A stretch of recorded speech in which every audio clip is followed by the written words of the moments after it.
Une petite mendiante a supplié ce millionnaire de l'aider. Il ne comprenait pas pourquoi, jusqu'à ce qu'il découvre la vérité. Et quand il l'a su, il est entré dans une colère noire. Ce qui s'est passé après va vous choquer. Laissez un like et abonnez-vous à la chaîne pour soutenir mon travail. Dites-moi en commentaire votre date d'anniversaire. Les rues pavées de Lille étaient glaciales en ce matin d'hiver. Une petite fille, les pieds nus et sales, se glissait entre les passants pressés qui ne lui accordaient pas un regard. Ses cheveux bruns emmêlés et ses vêtements déchirés trahissaient des jours, peut-être des semaines, passées dans la rue. Son ventre gargouillait si fort qu'elle avait l'impression que tout le monde pouvait l'entendre. L'odeur du pain frais la guidait vers le marché. Elle s'arrêta devant l'étal d'un marchand de fruits, hypnotisée par les pommes rouges et brillantes. Ses petits doigts tremblaient alors qu'elle tendait la main. « S'il vous plaît, monsieur » murmura-t-elle d'une voix rauque. Le marchand la regarda avec dégoût. « Dégage d'ici, petite voleuse, tu fais fuir mes clients !» Elle recula, les yeux brûlants de larmes contenues. Plus loin, une maison au volet bleu ciel attira son attention. Par la fenêtre de la cuisine, elle aperçut une table couverte de nourriture. Son estomac se tordit douloureusement. Sans réfléchir, elle s'approcha furtivement. La fenêtre était entr'ouverte. L'odeur du pain chaud lui fit perdre toute prudence. Elle tendit la main et saisit un morceau de baguette. « Au voleur !» Le cri strident de la femme de la maison la fit sursauter. Un homme surgit, le visage rouge de colère. Sa main s'abattit sur la joue de la petite fille avec une violence qui la projeta au sol. Elle se releva maladroitement et courut aussi vite que ses jambes fatiguées le lui permettaient. Les larmes brouillaient sa vue. Elle percuta quelque chose de dur et tomba à nouveau. C'était un homme grand, vêtu d'un manteau sombre. Il la regarda, stupéfait, puis son regard se posa sur sa joue rougie par le coup. L'homme qui l'avait frappé arrivait en courant, toujours furieux. « Cette petite voleuse » commença-t-il, mais l'homme au manteau leva la main pour l'interrompre. « Qu'est-ce qui vous prend de frapper une enfant ?» Sa voix était froide, tranchante comme une lame. « Elle a volé chez moi. Ces petits rats des rues, si on ne leur apprend pas. Combien ?» coupa l'homme au manteau. « Pardon ? Combien pour le pain qu'elle a pris ?» L'homme au manteau sortit son portefeuille et en tira plusieurs billets qu'il tendit au commerçant. Celui-ci les prit, marmonnant encore sa colère, mais s'éloigna. L'homme s'agenouilla devant la petite fille qui tremblait toujours, serrant son bout de pain contre elle. « Comment t'appelles-tu » Elle le regarda avec méfiance avant de murmurer « Sophie ». « Où sont tes parents, Sophie ?» Les yeux de la petite fille se remplirent de larmes. « Maman est partie. Papa, il ne voulait plus de moi. » L'homme sentit quelque chose se briser en lui. Il connaissait trop bien ce regard, cette solitude absolue dans les yeux d'un enfant. « Je m'appelle Henri Dupont. Je vais t'aider, Sophie. » Il lui tendit la main, et après une longue hésitation, elle la prit. Henri la conduisit jusqu'à sa voiture, ignorant les regards désapprobateurs des passants. Ce qu'Henri ne savait pas encore, c'est que ce simple geste de compassion allait le plonger dans une histoire bien plus sombre qu'il ne l'imaginait. Sophie n'était pas simplement une enfant abandonnée. Elle portait en elle un secret qui allait bouleverser sa vie. Dans les jours qui suivirent, Henri installa Sophie dans sa grande maison. Il lui donna une chambre, des vêtements propres, et pour la première fois depuis longtemps, elle put manger à sa faim. Mais la nuit, les cauchemars la réveillaient en hurlant, et elle refusait obstinément de parler de son passé. Henri engagea une gouvernante, Madame Lambert, pour s'occuper de Sophie pendant qu'il travaillait. C'était une femme d'une 50aine d'années, au visage bienveillant, qui avait l'habitude des enfants difficiles. Mais même elle ne parvenait pas à percer la carapace que Sophie s'était construite. Un soir, alors qu'Henri rentrait du bureau, il trouva Madame Lambert qui l'attendait, l'air préoccupé. « Monsieur, il s'est passé quelque chose d'étrange aujourd'hui. » Henri suspendit son manteau, soudain inquiet. « Que voulez-vous dire ?» Sophie dessinait tranquillement quand une voiture s'est arrêtée devant la maison. Elle s'est mise à trembler de façon incontrôlable et s'est cachée dans le placard. J'ai dû passer 1 heure à la convaincre d'en sortir. Henri fronça les sourcils. Quelle voiture? Une berline noire. Je n'ai pas vu le conducteur. Elle est repartie presque aussitôt. Cette nuit-là, Henri ne put trouver le sommeil. Il repensait au jour où il avait trouvé Sophie. Ce n'était pas normal qu'une enfant si jeune soit seule dans la rue. Quelqu'un devait la chercher, ou peut-être que quelqu'un espérait qu'on ne la retrouve jamais. Le lendemain matin, il décida de commencer à chercher des réponses. Il contacta un ami qui travaillait dans les services sociaux pour essayer d'en savoir plus sur Sophie. Mais quand il donna son prénom et la description de la petite fille, son ami devint étrangement silencieux. « Henri, je te conseille d'être très prudent. Il y a quelque chose de bizarre dans ce dossier. »« Que veux-tu dire ? » ?»« Je ne peux pas en dire plus au téléphone. Mais fais attention. Cet enfant, il y a des gens qui s'intéressent à elle. » Le cœur d'Henri se serra. Il raccrocha et regarda par la fenêtre. Sophie jouait dans le jardin avec un chat errant qu'elle avait adopté. Elle semblait presque normale, presque heureuse. Mais il savait maintenant que les ombres de son passé étaient plus menaçantes qu'il ne l'avait imaginé. Ce soir-là, alors qu'il bordait Sophie pour la nuit, elle lui prit soudain la main. « Henri ? Oui, Sophie ? Les méchants vont revenir, n'est-ce pas ?» Il sentit son sang se glacer dans ses veines. « Quel méchant, Sophie !» Mais elle se contenta de se tourner vers le mur, serrant contre elle la peluche qu'il lui avait achetée. Henri resta là, dans l'obscurité, écoutant la respiration de l'enfant devenir plus régulière alors qu'elle s'endormait.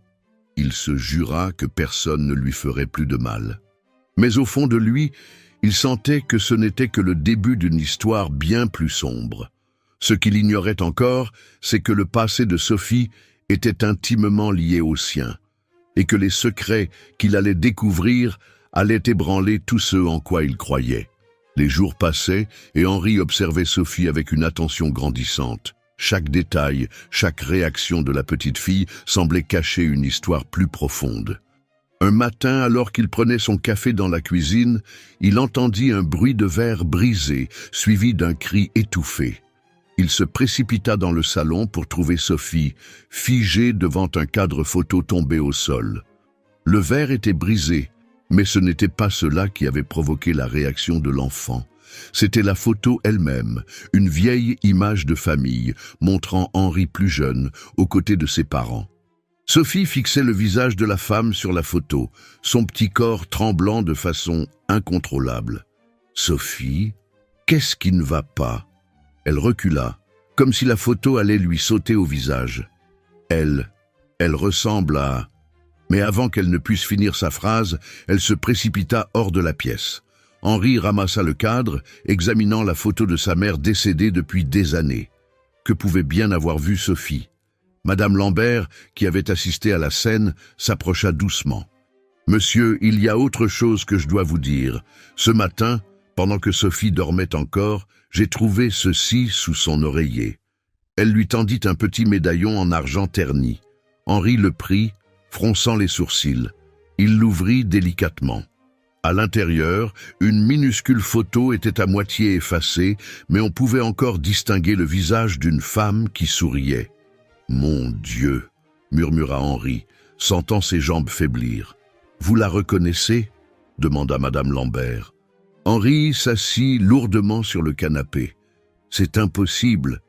Cette femme, elle ressemble trait pour trait à ma sœur Marie. » Madame Lambert s'assit à côté de lui. « Votre sœur, mais je croyais... Marie a disparu il y a 7 ans. Nous n'avons jamais su ce qui lui était arrivé. Elle est partie un jour, sans explication. Nous l'avons cherchée pendant des mois, mais c'était comme si elle s'était volatilisée. Cette nuit-là, Henri ne put trouver le sommeil. Il tournait et retournait le médaillon entre ses doigts. Sa sœur Marie. Il se souvenait de leur dernière conversation, de la tension dans sa voix, quand elle lui avait dit qu'elle devait partir, qu'elle ne pouvait rien lui expliquer. Il n'avait pas insisté, respectant son choix comme il l'avait toujours fait. Mais maintenant, un cri déchirant le tira de ses pensées. « Sophie !» Il courut jusqu'à sa chambre. La petite fille se débattait dans son lit, prisonnière d'un cauchemar. « Non, maman, ne pars pas, ne me laisse pas avec lui. » Henri la prit dans ses bras, la berçant doucement jusqu'à ce qu'elle se calme. Les larmes coulaient sur les joues de l'enfant, même dans son sommeil. Le lendemain matin, Henri prit une décision. Il devait savoir. Il appela son bureau pour dire qu'il ne viendrait pas travailler et attendit que Sophie se réveille. Quand elle descendit pour le petit déjeuner, il avait préparé ses chocolatines préférées. « Sophie, j'aimerais te montrer quelque chose. » Il sortit le médaillon. Les yeux de la petite fille s'écarquillèrent. « Où as-tu trouvé ça ?» Sa voix tremblait. « C'était sous ton oreiller. Sophie, cette femme sur la photo, est-ce que c'est ta maman ?» Sophie serra ses petits poings. « Tu ne dois pas parler d'elle. Il ne faut pas. Ils vont se fâcher. »« Qui va se fâcher, Sophie ?» Mais elle secoua la tête violemment, les larmes aux yeux. « Je ne peux pas. Je ne peux pas.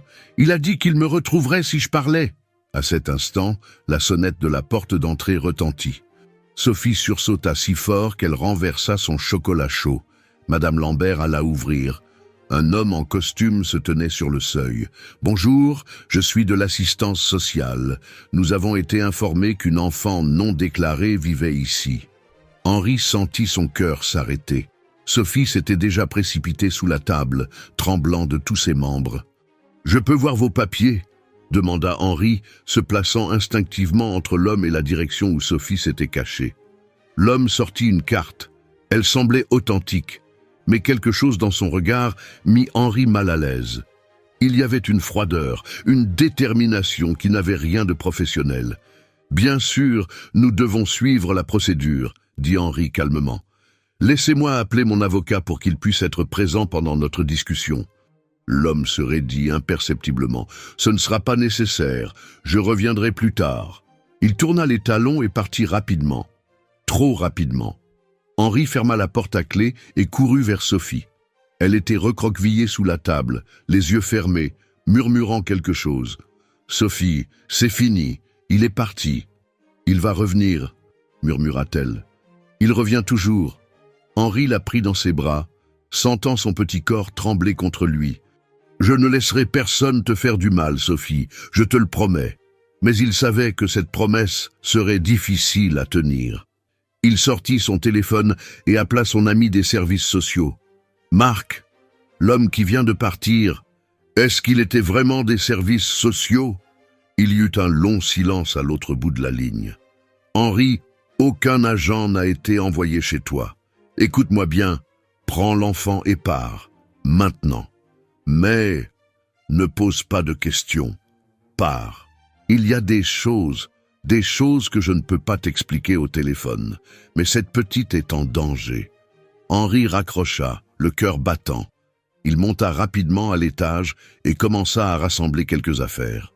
Madame Lambert, comprenant la gravité de la situation, préparait déjà un sac avec de la nourriture, mais alors qu'il redescendait avec un sac de vêtements, il se figea. Par la fenêtre du salon, il pouvait voir 3 voitures noires qui venaient de se garer devant la maison. Des hommes en costume en sortaient déjà, se dirigeant vers l'entrée. L'un d'eux parlait dans un téléphone portable, et même à travers la vitre, Henri pouvait voir son expression déterminée. Sophie, qui s'était approchée de la fenêtre, laissa échapper un gémissement de terreur. « C'est lui! C'est lui !» Henri la prit dans ses bras. « Qui, Sophie? Qui est-ce » Mais avant qu'elle ne puisse répondre, la sonnette retentit à nouveau, plus longtemps cette fois, plus insistante. Une voix d'homme s'éleva derrière la porte. « Monsieur Dupont, nous savons que vous êtes là. Ouvrez, c'est important. » Henri recula, tenant Sophie contre lui. Son esprit tournait à toute vitesse, cherchant une issue. Qui étaient ces hommes? Que voulaient-ils à Sophie? Et surtout, quel était le lien avec sa sœur disparue? Il savait une chose. Il ne pouvait pas laisser ces hommes prendre Sophie. Pas maintenant qu'il commençait à comprendre que cet enfant pourrait être la clé de tout ce qui était arrivé à sa famille. Les coups à la porte se faisaient de plus en plus insistants. Henri serrait Sophie contre lui, son esprit cherchant désespérément une solution. Madame Lambert s'approcha doucement. « La porte de service, dans la cuisine, » murmura-t-elle. « Elle donne sur la ruelle derrière la maison. » Henri hocha la tête. Tenant toujours Sophie, il se dirigea silencieusement vers la cuisine. Le bruit des coups couvrait leurs pas. Madame Lambert les suivit, prenant le sac de provisions qu'elle avait préparé. « Je vais leur ouvrir, » dit-elle. « Cela vous donnera quelques minutes. » « Madame Lambert, ne vous inquiétez pas pour moi, monsieur. Sauvez cet enfant. » Henri sentit sa gorge se serrer.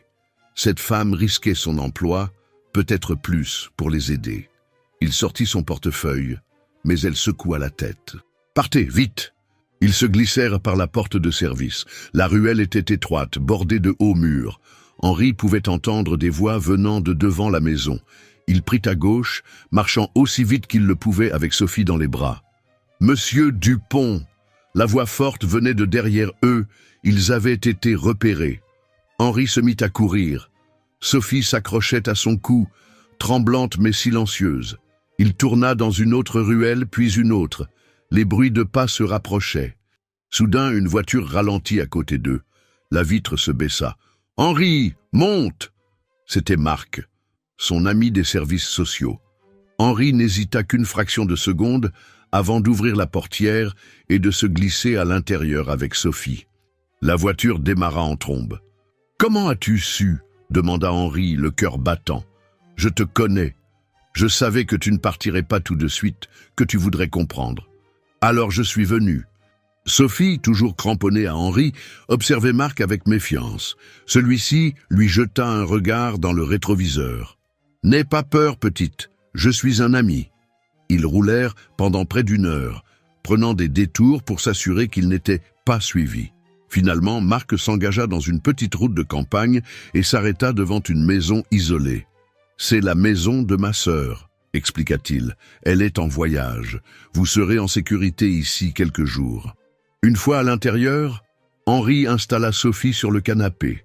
Elle était épuisée mais refusait de dormir, ses yeux allant nerveusement d'une fenêtre à l'autre. « Marc, j'ai besoin de comprendre, » dit Henri. « Qui sont ces hommes? Que veulent-ils à Sophie ?» Marc s'assit lourdement dans un fauteuil. « Ce que je vais te dire est dangereux, Henri. Ces hommes, ils appartiennent à une organisation privée très puissante. Officiellement, ils travaillent dans la finance.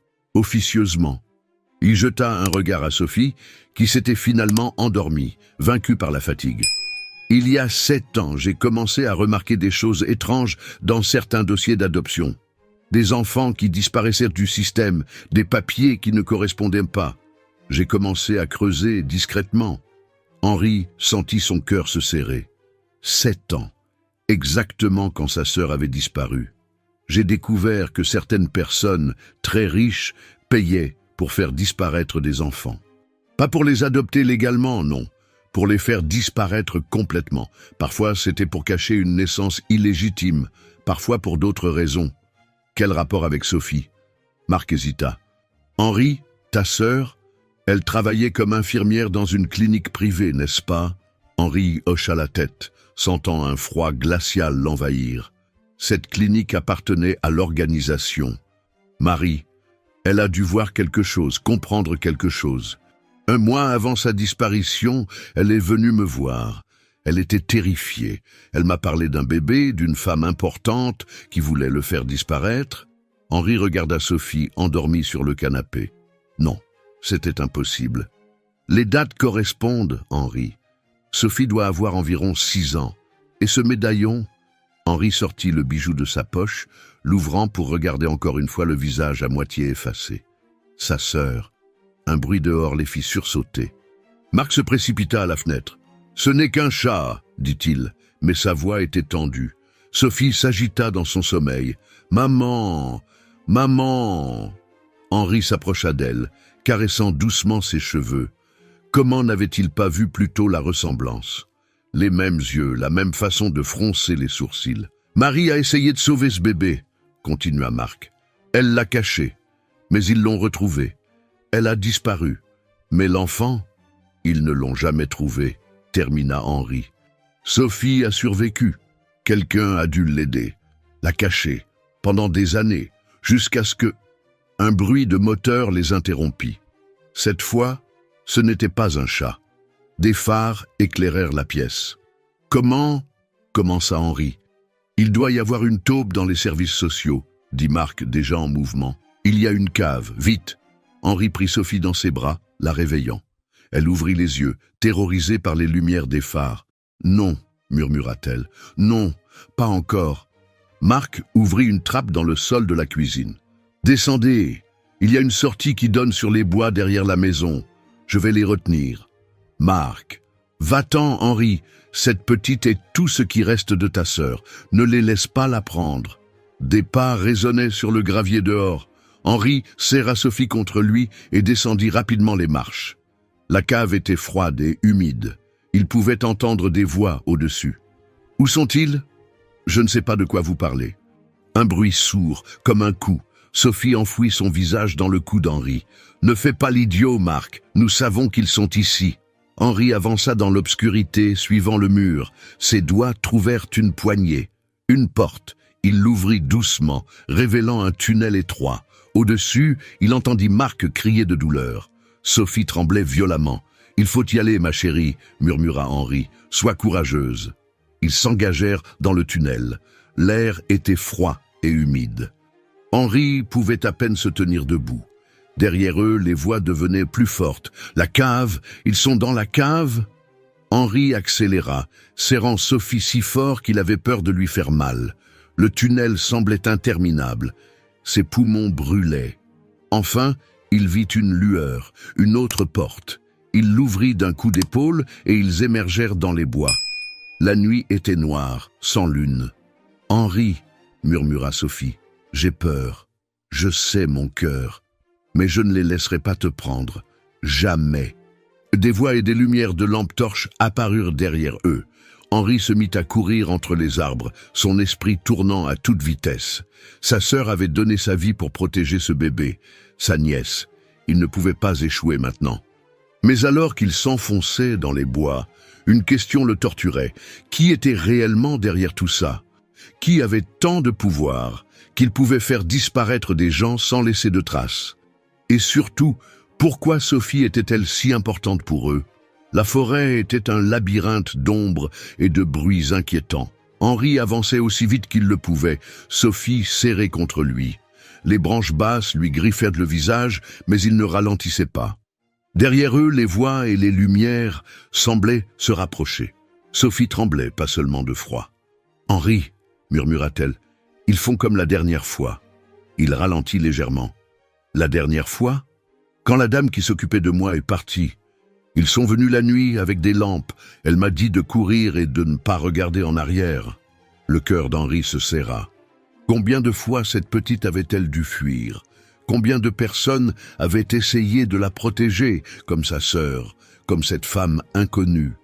Un craquement sec les fit sursauter. Henri se jeta derrière un gros arbre, plaquant une main sur la bouche de Sophie pour étouffer sa respiration haletante. Des pas se rapprochaient. « Ils ne peuvent pas être loin », dit une voix d'homme. « Le gamin ne tiendra pas longtemps à ce rythme. »« Le patron veut la gamine vivante », répondit une autre voix. Mais l'homme... Henri sentit Sophie se raidir dans ses bras.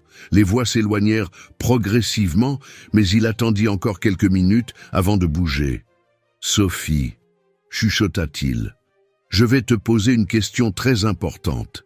La dame qui s'occupait de toi avant, est-ce qu'elle t'a dit où aller si tu avais des problèmes ?»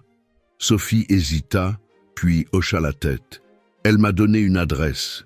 Elle l'a fait répéter jusqu'à ce que je la sache par cœur. Mais elle a dit que c'était seulement si je n'avais plus le choix. Tu te souviens de l'adresse ?» Sophie la lui murmura à l'oreille. C'était à Roubaix, une ville voisine. Henri connaissait le quartier, un ancien secteur industriel, reconverti en zone résidentielle. Ils reprirent leur progression dans la forêt, plus lentement maintenant, évitant les zones découvertes. Sophie marchait à côté de lui, sa petite main serrée dans la sienne. Elle était étonnamment silencieuse pour une enfant de son âge, comme si elle avait appris très tôt que le silence pouvait être une question de survie. Après ce qui sembla des heures, ils atteignirent la lisière de la forêt. La ville brillait au loin, un océan de lumière dans la nuit. Henri sortit son téléphone. Plus de batterie. « Il faut qu'on trouve un taxi », dit-il doucement. « Tu peux encore marcher un peu ?» Sophie hocha la tête, mais il voyait bien qu'elle était épuisée. Il la reprit dans ses bras et longea la route, restant dans l'ombre des arbres. Au bout d'un moment, ils aperçurent les lumières d'une station-service. Henri hésita. C'était risqué, mais il n'avait pas le choix. Il s'approcha du bâtiment, scrutant les alentours. Il n'y avait qu'une voiture, celle de l'employé probablement. À l'intérieur, un jeune homme somnolait derrière son comptoir. Il sursauta en les voyant entrer. « Je peux vous aider ?» Henri était conscient de leur apparence.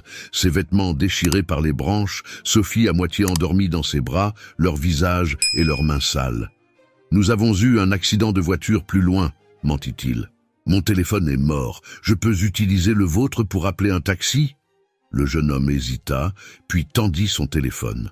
Henri composa le numéro d'une compagnie de taxi qu'il connaissait. Pendant qu'ils attendaient, Sophie s'était assoupie contre son épaule. Le jeune homme leur proposa des bouteilles d'eau et des sandwichs, refusant l'argent qu'Henri voulait lui donner. « Gardez-le pour le taxi », dit-il simplement. 15 minutes plus tard, ils étaient dans la voiture.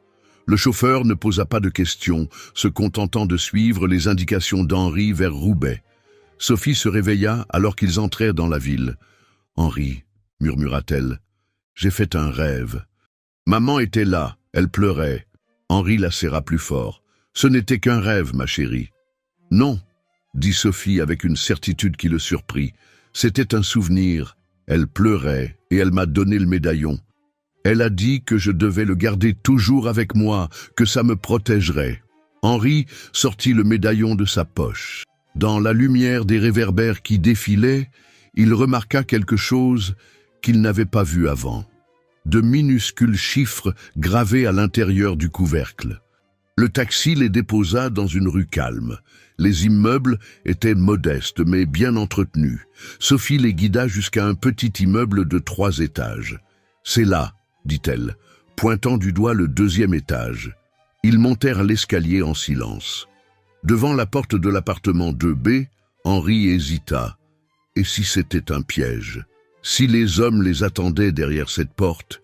Mais Sophie s'avança et frappa 3 fois, puis 2 fois, puis encore 3 fois. Un code. Ils entendirent des pas derrière la porte, puis une voix de femme âgée. « Qui est là ?»« Je suis Sophie, » dit la petite fille. « Madame Catherine m'a dit de venir si j'avais des problèmes. » Il y eut un long silence, puis le bruit de plusieurs verrous qu'on déverrouillait. La porte s'ouvrit sur une femme d'environ 70 ans, aux cheveux gris et au regard vif. Ses yeux s'écarquillèrent en voyant Sophie. « Mon Dieu !» murmura-t-elle. Puis son regard se posa sur Henri, et toute couleur quitta son visage. « Vous êtes le frère de Marie. » Henri sentit son cœur manquer un battement. « Vous connaissiez ma sœur ?» La vieille dame regarda rapidement dans le couloir. « Entrez vite !» Une fois à l'intérieur, elle verrouilla soigneusement la porte. L'appartement était petit mais chaleureux, rempli de livres et de plantes vertes. « Je m'appelle Jeanne, » dit-elle, en les guidant vers le salon. « J'étais infirmière à la clinique, comme votre sœur. » Elle fit asseoir Sophie sur le canapé, l'enveloppant dans une couverture chaude. « Tu as tellement grandi, » murmura-t-elle en caressant les cheveux de la petite fille. « Jeanne, » dit Henri, sa voix tremblant légèrement, « s'il vous plaît. J'ai besoin de savoir. Que s'est-il vraiment passé il y a 7 ans ?» La vieille dame soupira profondément. « Ce que je vais vous dire pourrait nous coûter la vie à tous, mais vous avez le droit de savoir. Marie, votre sœur était une héroïne. Elle a sacrifié sa vie pour sauver cet enfant. » Elle se leva et alla chercher une boîte dans une armoire. « Marie m'a laissé ça, avant de disparaître. Elle m'a fait promettre de ne l'ouvrir que si Sophie revenait avec quelqu'un de confiance. » Henri prit la boîte avec des mains tremblantes. À l'intérieur, il y avait une enveloppe avec son nom dessus, l'écriture de sa sœur. Mais avant qu'il ne puisse l'ouvrir, Sophie se redressa brusquement sur le canapé. « Ils arrivent !» dit-elle d'une voix terrifiée. Au même moment, ils entendirent le bruit d'une voiture qui se garait devant l'immeuble. Jeanne réagit immédiatement. Sans un mot, elle se précipita vers un vieux tapis dans le coin du salon et le souleva, révélant une trappe dans le plancher. « Vite !» murmura-t-elle. « C'est un ancien passage qui date de la guerre. Il mène aux caves de l'immeuble voisin. » Henri prit Sophie dans ses bras et descendit rapidement les marches étroites, serrant contre lui la boîte contenant la lettre de sa sœur. Jeanne les suivit, refermant silencieusement la trappe au-dessus d'eux. Dans l'obscurité du passage, ils pouvaient entendre des pas dans l'appartement au-dessus, des voix étouffées, puis le bruit distinct d'une porte qu'on enfonce. Sophie tremblait dans les bras d'Henri. Il pouvait sentir son petit cœur battre comme celui d'un oiseau affolé. « Par ici !» chuchota Jeanne, allumant une petite lampe de poche. Le passage était étroit et bas de plafond, les obligeant à se courber. L'air était humide et froid. Après ce qui sembla une éternité, ils atteignirent une autre trappe. « Attendez !» dit Jeanne. Elle monta quelques marches et écouta attentivement avant d'ouvrir légèrement la trappe. La cave de l'immeuble voisin était silencieuse et sombre. Ils émergèrent prudemment. Des cartons et de vieux meubles s'entassaient contre les murs, créant des ombres inquiétantes. « Il y a une sortie qui donne sur la rue derrière », expliqua Jeanne. « Mais avant que nous partions, vous devez lire cette lettre. Vous devez comprendre. » Henri hésita. Sophie s'était légèrement calmée, mais elle restait agrippée à lui. « Ma chérie, » dit doucement Jeanne à Sophie, « tu veux bien venir avec moi un moment? Je crois que j'ai des biscuits dans mon sac. » Sophie regarda Henri qui hocha la tête. Elle prit la main de Jeanne et s'éloigna un peu avec elle, laissant Henri seul avec la lettre de sa sœur. Ses mains tremblaient alors qu'il ouvrait l'enveloppe. Le papier était jauni par le temps, mais l'écriture de Marie était toujours aussi nette, aussi familière. « Mon cher Henri, si tu lis cette lettre, c'est que tu as trouvé Sophie. Et si tu as trouvé Sophie, tu es probablement en danger. Je suis tellement désolé de t'avoir entraîné dans cette histoire, mais tu es le seul en qui j'ai toujours eu confiance. Ce que je vais te révéler va te sembler fou, mais c'est la vérité. Tout a commencé quand j'ai commencé à travailler à la clinique privée Les Ormes. Au début, tout semblait normal. C'était un établissement luxueux qui accueillait une clientèle fortunée. Mais j'ai vite remarqué des choses étranges. Certaines patientes arrivaient la nuit, sans dossier médical. Elles accouchaient dans le plus grand secret et leurs bébés disparaissaient immédiatement. On nous disait qu'ils étaient mort-nés ou transférés vers d'autres établissements, mais je savais que c'était faux. Et puis, il y a eu cette nuit. Une femme est arrivée, amenée par des hommes en costume. Elle était jeune, belle, visiblement issue d'un milieu privilégié, mais ses yeux étaient remplis de terreur. Elle a accouché d'une petite fille magnifique, Sophie. J'ai entendu une conversation entre les hommes qui l'accompagnaient. La mère était la fille d'un homme très puissant. Elle était tombée enceinte d'un homme qu'il désapprouvait. Il avait arrangé sa disparition pendant la grossesse, et maintenant, le bébé devait aussi disparaître. Mais quand j'ai vu ce petit être innocent, quand j'ai vu le désespoir dans les yeux de sa mère, je n'ai pas pu. J'ai aidé la mère à s'enfuir avec le bébé. Je leur ai trouvé un endroit sûr. Pendant 2 ans, j'ai réussi à les cacher. La mère de Sophie, Elena, était devenue mon amie. Nous avions mis en place tout un système pour assurer leur sécurité. Mais ils nous ont retrouvés. Une nuit, Elena m'a appelé, terrorisée. Ils avaient découvert leur cachette. Elle m'a fait promettre de protéger Sophie, de ne jamais la laisser tomber entre leurs mains. Elle m'a donné le médaillon, celui qui contient sa photo. Je suis arrivé trop tard. Elena avait disparu. J'ai juste eu le temps de prendre Sophie et de fuir. Depuis, je vis dans l'ombre, changeant constamment de lieu, confiant Sophie à des personnes de confiance quand je sens qu'ils se rapprochent. Le médaillon. Henri, ce n'est pas qu'un simple bijou. Les numéros gravés à l'intérieur sont les coordonnées d'un coffre-fort. Elena y a laissé des preuves, des documents qui pourraient faire tomber son père et toute son organisation. C'est pour ça qu'ils la cherchent encore, qu'ils ne peuvent pas la laisser vivre libre. Je sais qu'ils me trouveront bientôt.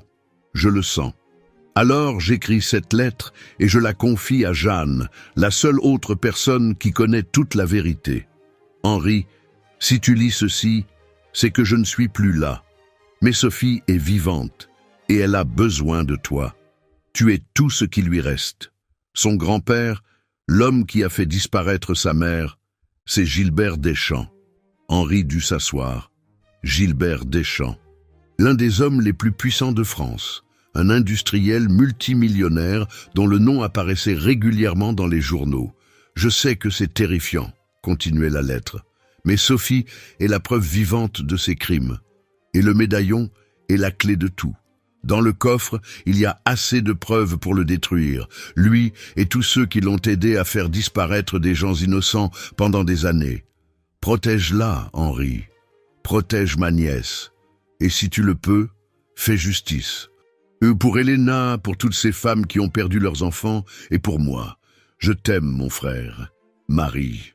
Henri relut la lettre une deuxième fois, ses mains tremblant de plus en plus. Tout prenait sens maintenant. La disparition de Marie, la traque incessante de Sophie, la puissance de leurs poursuivants. Il leva les yeux vers Sophie, qui mangeait tranquillement un biscuit près de Jeanne. Cette petite fille innocente était l'héritière d'un des plus grands industriels de France. Et sa simple existence menaçait de faire s'écrouler un empire bâti sur des secrets et des crimes. Soudain, un bruit sourd résonna au-dessus d'eux. Des pas dans l'escalier de l'immeuble. « Il vérifie tous les bâtiments », murmura Jeanne. « Il faut partir, maintenant. » Henri se leva, repliant soigneusement la lettre. « Le coffre, dit-il. Où est-il ? » « À la Banque nationale, dans le centre-ville, répondit Jeanne. « Mais c'est trop dangereux d'y aller maintenant.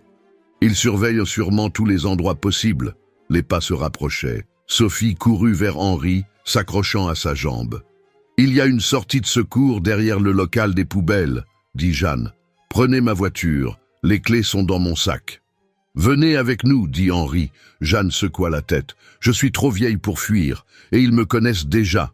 Je vais les retarder. Partez !» Henri voulut protester, mais le regard de Jeanne était déterminé. Il prit Sophie dans ses bras et se dirigea vers la sortie de secours. « Henri !» appela doucement Jeanne. « Marie serait fière de vous. » Les larmes aux yeux, Henri hocha la tête et disparut dans l'obscurité avec Sophie.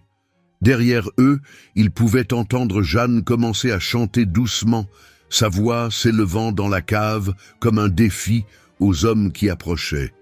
La vieille Peugeot de Jeanne démarra au premier essai. Henri s'engagea dans les rues sombres de Roubaix, jetant constamment des coups d'œil dans le rétroviseur. Sophie était recroquevillée sur le siège passager, serrant contre elle le sac contenant la lettre de Marie et le médaillon. « J'ai peur pour Jeanne », murmura-t-elle. Henri aussi avait peur pour la vieille dame, mais il ne pouvait rien faire pour elle maintenant. Il devait se concentrer sur Sophie, sur leur survie immédiate. « Où on va ?» demanda Sophie d'une petite voix. Henri réfléchit rapidement. Ils ne pouvaient pas aller à la banque maintenant, c'était trop risqué. Ils avaient besoin d'un endroit sûr pour réfléchir, pour faire un plan. Soudain, il se souvint de quelque chose. Un ancien ami de la famille, Pierre, possédait une petite maison isolée près de la côte. Il y allait parfois pêcher le week-end. C'était à environ 2 heures de route, assez loin pour leur donner un peu de répit. Il prit la direction de l'autoroute, évitant les grands axes. La nuit était profonde maintenant, et la pluie commençait à tomber, brouillant leur vision. « Sophie, dit-il doucement, tu peux me parler de ta maman ?» La petite fille resta silencieuse un moment, jouant avec le médaillon. « Je me souviens pas beaucoup. Elle chantait tout le temps, et elle sentait bon comme les fleurs. Elle pleurait souvent aussi, quand elle pensait que je dormais. » Henri sentit son cœur se serrer. Elena, la fille de Gilbert Deschamps, forcée de vivre cachée avec son bébé, toujours dans la peur. « Un jour, continua Sophie, elle m'a réveillée au milieu de la nuit. Elle tremblait. Elle m'a mis le médaillon autour du cou et m'a dit que je devais être très courageuse. Que tante Marie allait s'occuper de moi. C'était la dernière fois que je l'ai vue. » Des larmes coulaient silencieusement sur ses joues. Henri tendit la main et serra doucement la sienne. Il roulait depuis 1 heure quand les phares d'une voiture apparurent dans le rétroviseur. Elle se rapprochait rapidement. « Sophie, baisse-toi », ordonna Henri. La voiture les dépassa. C'était juste un couple de personnes âgées. Henri relâcha son souffle, mais son soulagement fut de courte durée. Une autre voiture apparut, puis une autre. Des berlines noires. « Accroche-toi », dit-il à Sophie. Il appuya sur l'accélérateur, prenant un virage serré pour sortir de l'autoroute. Les berlines les suivirent. La vieille Peugeot tremblait sous l'effort, son moteur rugissant dans la nuit. Henri s'engagea sur une petite route de campagne, espérant semer leurs poursuivants. La pluie tombait plus fort maintenant, transformant la route en piège glissant. Sophie s'était complètement recroquevillée sur son siège, ses petites mains crispées sur sa ceinture de sécurité. Elle ne faisait pas un bruit, comme si elle avait l'habitude de ces courses-poursuites terrifiantes. Une des berlines se rapprocha dangereusement, tentant de les pousser hors de la route. Henri vit une petite route forestière sur la droite et tourna brusquement. Les pneus dérapèrent sur la chaussée mouillée. La route n'était pas goudronnée, pleine de nids de poules et de branches tombées. Les berlines avaient plus de mal à les suivre sur ce terrain, mais la Peugeot souffrait aussi. Soudain, un bruit métallique inquiétant se fit entendre sous la voiture. De la fumée commença à sortir du capot. « Non, non, non !» murmura Henri. La voiture ralentit, puis s'arrêta complètement. Ils étaient au milieu de nulle part, sous la pluie battante, et les phares de leurs poursuivants se rapprochaient. « Sophie, écoute-moi » dit Henri rapidement. « On va devoir courir. Tu te souviens du code sur le médaillon ?» La petite fille hocha la tête. « Mémorise-le bien. Si jamais on est séparés, tu dois aller à la banque. Trouve quelqu'un en uniforme, un gardien ou un policier, et montre-leur le médaillon. Tu comprends ? Ne me laisse pas, supplia Sophie, les larmes aux yeux. Jamais. Mais tu dois savoir quoi faire au cas où. Maintenant, viens. Ils sortirent dans la pluie glacée. Henri prit Sophie dans ses bras et s'enfonça dans les bois. Derrière eux, ils pouvaient entendre des portières claquer, des voix d'hommes qui criaient des ordres. Les branches leur fouettaient le visage. Leurs vêtements étaient trempés. Henri courait aussi vite qu'il le pouvait, mais il savait qu'il ne pourrait pas continuer longtemps comme ça. Un coup de feu retentit, faisant sursauter Sophie. La balle se logea dans un arbre près d'eux. « Arrêtez-vous » cria une voix. « On veut juste la petite !» Henri courut encore plus vite, son cœur battant à tout rompre. Il pouvait entendre Sophie pleurer doucement contre son épaule. Soudain, le sol disparut sous ses pieds. Ils dévalèrent une pente raide, roulant dans la boue et les feuilles mortes. Henri serra Sophie contre lui, tentant d'amortir leur chute. Ils s'arrêtèrent brutalement au fond du ravin. Henri avait le souffle coupé, mais il força son corps endolori à se relever. Sophie semblait indemne, juste effrayée et sale. Au-dessus d'eux, ils pouvaient entendre leurs poursuivants qui approchaient. Les faisceaux de leurs lampes torches balayaient les arbres. Henri repéra une ouverture dans la paroi du ravin. Une sorte de grotte naturelle, à peine visible dans l'obscurité. « Par là !» chuchota-t-il. Ils se glissèrent dans l'ouverture étroite. C'était un espace confiné, à peine assez grand pour eux deux. Mais au moins, ils étaient à l'abri de la pluie et des regards. Sophie tremblait violemment, autant de froid que de peur. Henri la serra contre lui, essayant de la réchauffer. Les voix et les lumières se rapprochaient, des pas dans la boue, juste au-dessus de leur cachette. « Ils ont dû continuer plus loin », dit une voix. « Le patron ne va pas être content », répondit une autre. « Il les veut vivants. La petite, oui. L'homme, on s'en fout. » Les pas s'éloignèrent progressivement. Henri et Sophie restèrent immobiles, pendant ce qui sembla une éternité, n'osant même pas respirer trop fort. Finalement, quand le silence revint, Sophie murmura « Henri ?»« Oui, ma chérie. Pourquoi ils me veulent? Qu'est-ce que j'ai fait de mal ?» Henri sentit les larmes lui monter aux yeux. « Tu n'as rien fait de mal, Sophie. C'est eux qui ont fait des choses terribles. Mais je te promets qu'ils ne te feront jamais de mal. Jamais. » Ils restèrent dans leur cachette jusqu'à ce que l'aube commence à poindre. La pluie s'était arrêtée, mais leurs vêtements étaient toujours trempés et pleins de boue. Henri passa la tête hors de la grotte. Le ravin était désert, mais il pouvait voir les traces de pas et de lutte dans la boue. « On va devoir marcher un peu, » dit-il à Sophie. « Tu crois que tu peux faire ça ?» Elle hocha bravement la tête, mais il voyait bien qu'elle était épuisée. Il la prit dans ses bras, ignorant la douleur dans son corps meurtri par la chute. Alors qu'il remontait péniblement le ravin, Henri réfléchissait. Il ne pouvait pas continuer comme ça indéfiniment. Ils devaient récupérer ce qu'il y avait dans ce coffre-fort. C'était leur seule chance de mettre fin à cette traque.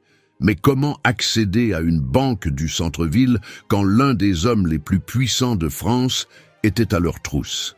Et surtout, que trouveraient-ils dans ce coffre qui valait tant d'années de poursuites et de violence? Sophie s'était endormie contre son épaule, épuisée. Elle ressemblait tellement à Marie sur les vieilles photos de leur enfance. La même détermination dans les traits, même dans le sommeil. « Je te protégerai », murmura-t-il, « comme Marie l'a fait, comme ta maman l'a fait, je te le promets. » Mais au fond de lui, il savait que cette promesse serait de plus en plus difficile à tenir. Gilbert Deschamps ne s'arrêterait pas, et il avait les moyens de les traquer jusqu'au bout du monde, s'il le fallait. L'aube se levait sur la petite ville de Wimereux quand Henri et Sophie émergèrent enfin de la forêt. Ils avaient marché pendant des heures, évitant les routes principales. Sophie n'avait pas pleuré une seule fois, malgré la fatigue et la faim. Cette force, chez une si petite fille, brisait le cœur d'Henri. Ils trouvèrent une petite boulangerie qui venait d'ouvrir. La boulangère, une femme d'âge mûr, les regarda avec inquiétude. Ils devaient avoir l'air misérable, couverts de boue, les vêtements déchirés. « Mon Dieu, que vous est-il arrivé ?» demanda-t-elle. « Un accident de voiture, » mentit Henri, sortant quelques billets froissés. « Nous avons dû marcher longtemps. » La femme hocha la tête, peu convaincue, mais ne posa pas plus de questions. Elle leur donna des croissants chauds et 2 chocolats chauds, refusant l'argent d'Henri. « Prenez soin de votre petite, » dit-elle simplement. Ils s'installèrent dans un petit parc non loin, à l'abri des regards. Sophie mangeait son croissant à petites bouchées, comme si elle voulait faire durer ce moment de normalité aussi longtemps que possible. « Henri, » dit-elle soudain, « je me souviens de quelque chose. » Il se pencha vers elle, attentif. Avant que maman parte, elle parlait souvent avec tante Marie d'une dame, une dame importante qui pouvait les aider. Henri sentit son cœur s'accélérer. « Tu te souviens de son nom ?» Sophie fronça les sourcils, concentrée. « Je crois que c'était Madame Dubois. Maman disait qu'elle était comme une grand-mère pour moi. » Henri se figea. Hélène Dubois, bien sûr. La femme de l'ancien associé de Gilbert Deschamps. Elle avait quitté le conseil d'administration de l'entreprise dans des circonstances mystérieuses, peu après la disparition de Marie. « Sophie, c'est très important. Tu sais où habite cette dame ? Dans une grande maison blanche, avec des roses partout. On y est allés une fois, mais c'était il y a longtemps. Henri connaissait cette maison. Tout le monde à Lille la connaissait. La Villa des Roses, sur la colline qui dominait la ville. Hélène Dubois y vivait recluse depuis des années. Ils prirent un bus, puis un autre, évitant soigneusement les caméras de surveillance. Sophie s'était endormie contre lui, épuisée. Henri ne la réveilla pas, même quand ils arrivèrent à leur arrêt. La Villa des Roses portait bien son nom. D'immenses rosiers grimpants couvraient les murs blancs, leurs fleurs éclatantes contrastant avec la grisaille du ciel. Un haut mur entourait la propriété, surmonté de caméras de sécurité. Henri hésita devant le portail en fer forgé. C'était risqué, mais il n'avait pas le choix. Il appuya sur l'interphone. Une voix de femme âgée répondit « Oui, Madame Dubois, je suis Henri Dupont, le frère de Marie, et j'ai avec moi la petite Sophie », coupa la voix. Il y eut un long silence, puis « Entrez, vite !» Le portail s'ouvrit dans un grincement. Ils remontèrent l'allée bordée de roses, Sophie maintenant bien réveillée, agrippée à la main d'Henri. La porte s'ouvrit avant même qu'ils n'atteignent le perron. Hélène Dubois était une femme élégante, malgré son âge avancé. Ses cheveux blancs étaient coiffés en un chignon impeccable, et ses yeux bleus brillaient d'intelligence. « Je vous attendais », dit-elle simplement. « Depuis 7 ans, je vous attends. » Elle les fit entrer dans un grand salon aux meubles anciens. Des photos couvraient les murs, dont beaucoup montraient des moments de la vie de l'entreprise Deschamps. « Vous saviez, » dit Henri. « Ce n'était pas une question. »« Je savais tout, » confirma Hélène. « J'étais là depuis le début. Gilbert Deschamps et mon mari ont construit leur empire ensemble. J'ai vu toutes leurs manœuvres, tous leurs secrets, y compris les plus sombres. » Elle s'approcha de Sophie, qui la regardait avec curiosité. « Tu as les yeux de ta mère, mon enfant. Vous connaissiez Helena ?» demanda Henri. « Je l'ai vue grandir, une enfant merveilleuse, pleine de vie et de principes. Trop de principes pour Gilberte. Quand elle est tombée amoureuse d'un simple employé, quand elle est tombée enceinte, Gilbert est devenu fou. Il ne pouvait pas accepter que sa précieuse héritière gâche tout avec un amour inapproprié. Elle se dirigea vers une bibliothèque et actionna un mécanisme caché. Un panneau coulissa, révélant un petit bureau. « J'ai tout documenté », dit-elle en sortant un épais dossier. Chaque disparition, chaque menace, chaque pot de vin. La clinique n'était qu'une partie du système. Gilberte utilisait son pouvoir pour faire disparaître tous ceux qui le gênaient. Des femmes comme Elena, des employés qui en savaient trop, des journalistes trop curieux. « Pourquoi n'avez-vous rien dit ?» demanda Henri, la voix tremblante de colère. « J'ai essayé », répondit Hélène, la voix brisée. « Mon mari m'a fait taire. Il est mort peu après dans un accident de voiture qui n'en était pas un. J'ai compris le message. Alors j'ai attendu. J'ai continué à rassembler des preuves, espérant qu'un jour... » Elle fut interrompue par le bruit d'un hélicoptère qui se rapprochait. Sophie se mit à trembler. « Ils nous ont trouvés », murmura-t-elle. Hélène se précipita vers la fenêtre. « Non », dit-elle. « Ils m'ont trouvé, moi. Ils devaient me surveiller. Ils ont vu votre arrivée. » Elle se tourna vers Henri, lui tendant le dossier et une clé. « Dans mon bureau, au sous-sol, il y a un tunnel. Il mène à une sortie dans le parc municipal. Prenez tout ça et le médaillon. Ensemble, ces preuves peuvent tout faire écrouler. Venez avec nous !» supplia Henri. Elle secoua la tête. « Je suis trop vieille pour fuir et quelqu'un doit les retenir. » Le bruit de l'hélicoptère était assourdissant maintenant. Des voitures arrivaient dans l'allée. « Une dernière chose, » dit rapidement Hélène. « Elena est vivante. » Henri et Sophie se figèrent. Gilbert la garde prisonnière dans sa propriété en Provence, une sorte de maison de repos très privée. C'est pour ça qu'il veut tant, Sophie. Tant qu'il a la mère, il peut contrôler la fille. Des coups violents résonnèrent à la porte d'entrée. « Partez !» ordonna Hélène. « Le coffre-fort à la banque, les documents que je vous donne, le témoignage d'Elena. Avec tout ça, vous pouvez le détruire, vous pouvez tous les sauver. » Elle serra rapidement Sophie dans ses bras. « Tu es si courageuse, mon enfant, comme ta mère. » Henri entraîna Sophie vers le sous-sol, le cœur lourd. Derrière eux, ils entendirent la porte d'entrée céder, puis la voix claire et forte d'Hélène Dubois qui accueillait ses visiteurs avec un calme royal. Le tunnel était étroit et sombre, mais ils avancèrent aussi vite que possible.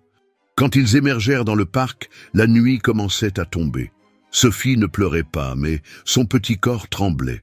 « Maman est vivante », murmura-t-elle. « Elle est vivante. » Henri la serra contre lui.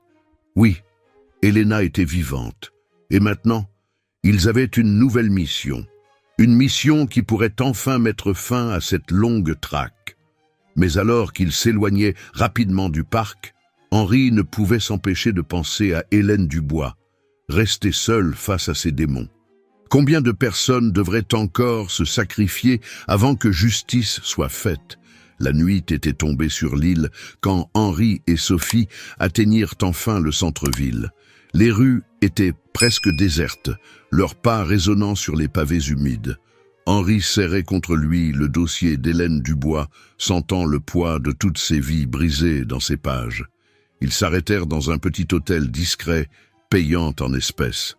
La chambre était modeste, mais propre.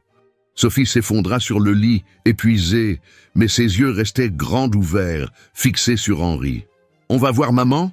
demanda-t-elle d'une petite voix pleine d'espoir. Henri s'assit à côté d'elle, caressant doucement ses cheveux. « Bientôt, ma chérie. Mais d'abord, on doit récupérer ce qu'il y a dans le coffre à la banque. C'est très important. » Il sortit le médaillon et l'ouvrit, examinant attentivement les chiffres gravés. Ce n'était pas qu'un simple numéro de coffre, réalisa-t-il. C'était aussi une date, celle de la naissance de Sophie. « Demain matin, dit-il, on ira à la banque, mais ce sera dangereux. Tu te souviens de ce que je t'ai dit? Si jamais on est séparés, je dois trouver quelqu'un en uniforme et montrer le médaillon, récita Sophie, puis elle ajouta dans un murmure, « Mais j'ai peur d'être toute seule. » Tu ne seras jamais seule, Sophie. Ta maman, tante Marie, Jeanne, Madame Dubois, elles nous protègent toutes, même si on ne les voit pas. Sophie finit par s'endormir, serrant contre elle la peluche défraîchie qu'Henri lui avait achetée ce qui semblait être une éternité plus tôt. Il passa la nuit à étudier les documents d'Hélène, son cœur se serrant à chaque nouvelle révélation. Le dossier contenait des années de preuves méticuleusement rassemblées, des photos, des relevés bancaires, des témoignages. Gilbert Deschamps n'avait pas seulement fait disparaître sa fille. Il avait créé tout un système pour effacer les problèmes qui menaçaient son empire. Au petit matin, Henri réveilla doucement Sophie. Il lui avait acheté des vêtements propres la veille et pour la première fois depuis des jours, ils purent prendre une vraie douche chaude. « Tu te souviens du plan ?» demanda-t-il alors qu'ils approchèrent de la banque. Sophie hocha la tête solennellement. Elle portait une jolie robe bleue et un petit sac à dos où ils avaient mis le dossier d'Hélène. Avec ses cheveux propres et bien coiffés, elle ressemblait à n'importe quelle petite fille allant à l'école avec son père. La Banque nationale était un bâtiment imposant de style art déco. Henri sentit son cœur s'accélérer en voyant les caméras de sécurité et les gardes à l'entrée. Mais il n'avait pas le choix. À l'intérieur, l'air était frais et sentait le cuir et le bois ciré. Henri se dirigea vers un guichet, Sophie tenant sagement sa main. « Bonjour », dit-il à l'employé. « J'aimerais accéder à un coffre. » La femme commença à taper sur son ordinateur. « Bien sûr, monsieur. Votre nom ?» Henri sortit le médaillon. « Le coffre est au nom d'Héléna Deschamps. » L'employé se figea, ses doigts suspendus au-dessus du clavier. Elle leva les yeux, soudain très pâle. « Un instant, s'il vous plaît, » dit-elle avant de se lever précipitamment. Elle revint quelques minutes plus tard avec un homme en costume. « Je suis le directeur, » dit-il. « Si vous voulez bien me suivre dans mon bureau. » Henri hésita, serrant la main de Sophie. Le directeur remarqua sa réticence. « Je comprends votre inquiétude, » dit-il doucement. « Madame Dubois m'avait prévenu que vous viendriez. » Henri le regarda, surpris. L'homme sourit tristement. « Hélène était une vieille amie. Elle m'a tout expliqué hier soir, avant que les hommes de Deschamps n'arrivent chez elle. » Henri sentit son cœur se serrer. « Est-ce qu'elle... » Le directeur secoua la tête. « Elle est en vie, mais ils l'ont emmenée.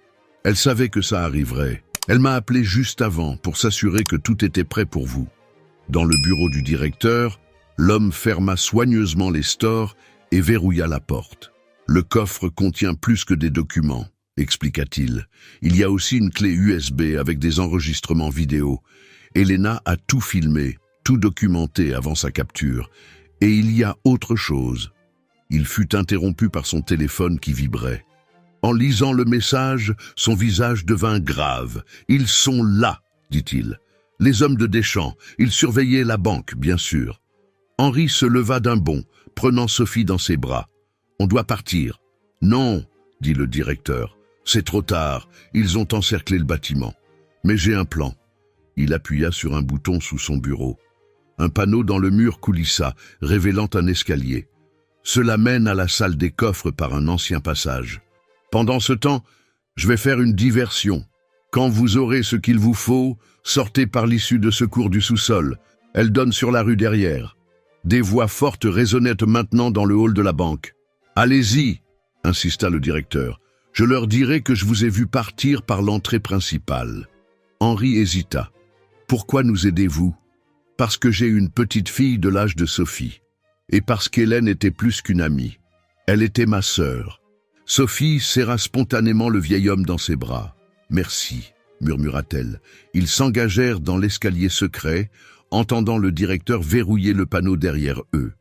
Les marches descendaient en spirale dans la pénombre. La salle des coffres était immense, les murs couverts de portes métalliques identiques. Henri suivit les numéros jusqu'à celui qui correspondait au chiffre du médaillon. Ses mains tremblaient alors qu'il insérait la clé qu'Hélène lui avait donnée. Le coffre s'ouvrit avec un clic. À l'intérieur, il y avait une enveloppe épaisse, une clé USB et une petite boîte. Henri ouvrit la boîte et sentit son cœur s'arrêter. C'était une série de photos d'Héléna, certaines prises clairement en secret. Sur les plus récentes, datées de quelques mois plus tôt, elle était dans ce qui ressemblait à un jardin d'hiver luxueux, mais son regard était vide, absent. « Maman !» murmura Sophie, touchant doucement une des photos. Un bruit sourd au-dessus d'eux les fit sursauter. Des pas, des voix. « Vite !» dit Henri, fourrant tout dans le sac à dos de Sophie. Ils se dirigèrent vers la sortie de secours, mais alors qu'ils atteignaient la dernière porte, elle s'ouvrit brusquement. Un homme en costume sombre se tenait là, un pistolet à la main. « Fin de la course », dit-il froidement. Henri poussa Sophie derrière lui, reculant lentement. « Vous ne comprenez pas », dit l'homme. « Monsieur Deschamps veut juste sa petite fille. Il peut lui offrir tout ce dont elle a besoin, une vraie famille, une éducation, un avenir. »« Comme il l'a fait pour Helena ?» cracha Henri. D'autres hommes descendaient maintenant l'escalier derrière eux. Ils étaient pris au piège. Sophie s'accrochait à la jambe d'Henri, tremblante mais étrangement calme. « Personne ne quittera cette banque tant que la petite ne sera pas avec nous », dit l'homme au pistolet. Henri sentit quelque chose se briser en lui. Ils avaient été si près du but. Mais soudain, une alarme stridente retentit dans tout le bâtiment. Les lumières s'éteignirent, remplacées par le clignotement rouge des lumières de secours. Qu'est-ce que... Le chaos qui suivit fut indescriptible. Dans l'obscurité et la confusion, Henri sentit Sophie lui glisser des mains. Dans l'obscurité de la salle des coffres, le chaos régnait. Les lumières rouges clignotantes créaient une atmosphère surréaliste, les ombres dansant sur les murs comme des fantômes. Le cœur d'Henri battait si fort qu'il avait l'impression que sa poitrine allait exploser. « Sophie !» cria-t-il, sa voix à peine audible sous le hurlement de l'alarme.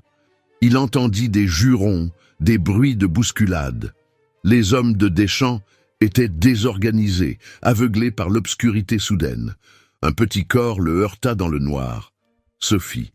Il la serra contre lui, sentant son petit cœur battre aussi vite que le sien. « Par ici », murmura une voix qu'il reconnut comme celle du directeur. Une main agrippa son bras, le guidant dans l'obscurité. Ils coururent, trébuchant dans les couloirs faiblement éclairés. Derrière eux, des voix criaient des ordres, des pas résonnaient sur le sol de marbre.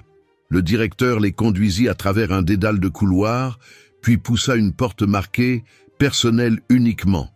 Ils émergèrent dans une ruelle étroite. « Vite !» dit le vieil homme. « Prenez ma voiture, les clés sont dessus. » Une berline grise était garée là. Henri installa rapidement Sophie sur le siège arrière et démarra. Dans le rétroviseur, il vit le directeur retourner à l'intérieur de la banque. Ils quittèrent la ville aussi vite que possible, évitant les grands axes.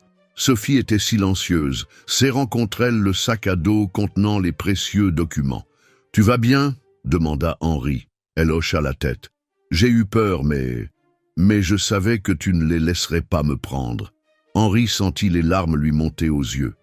Cette confiance absolue d'une enfant qui avait déjà tant perdu. Ils roulèrent pendant des heures, changeant plusieurs fois de direction pour semer d'éventuels poursuivants. Le soleil commençait à se coucher, quand Henri se décida enfin à s'arrêter dans une petite ville côtière. Dans la chambre d'hôtel qu'ils prirent sous un faux nom, Henri commença à examiner le contenu du coffre plus en détail. Les documents étaient accablants. Des années de preuves, de témoignages, de transactions douteuses. Mais c'est la clé USB qui contenait la plus grande surprise. Il y avait des dizaines de vidéos. Helena apparaissait dans certaines, enregistrant son témoignage dans le plus grand secret. Elle racontait tout, comment son père l'avait fait enfermer quand elle était tombée enceinte d'un simple comptable de l'entreprise, comment il avait fait disparaître le père de Sophie, comment il utilisait la clinique pour cacher d'autres accidents similaires. Mais la dernière vidéo était différente. Elle datait de quelques mois seulement. « Si vous voyez ceci, disait Helena, son visage plus mince, plus fatigué, mais toujours aussi déterminé, c'est que vous avez trouvé Sophie. Je suis maintenant prisonnière dans la propriété de mon père en Provence, soi-disant pour dépression. Mais je ne suis pas folle. Je sais que ma fille est vivante quelque part, et je sais que mon père ne s'arrêtera jamais de la chercher. » Elle se pencha vers la caméra, ses yeux brillants de larmes contenues. « Sophie, si tu vois ceci un jour, sache que je t'aime plus que tout, que chaque jour loin de toi est une torture, et que je n'ai jamais cessé de me battre pour te retrouver. » Henri arrêta la vidéo, ses mains tremblant trop pour continuer. Sophie s'était endormie sur le lit, épuisée par les émotions de la journée. Son téléphone vibra. Un message d'un numéro inconnu. « Allumez la télévision !» Méfiant, Henri alluma la petite télévision de la chambre. Les informations passaient en boucle une nouvelle stupéfiante. Gilbert Deschamps, le magnate de l'industrie, venait d'être arrêté. Des policiers en civil avaient fait irruption dans son bureau principal à Paris.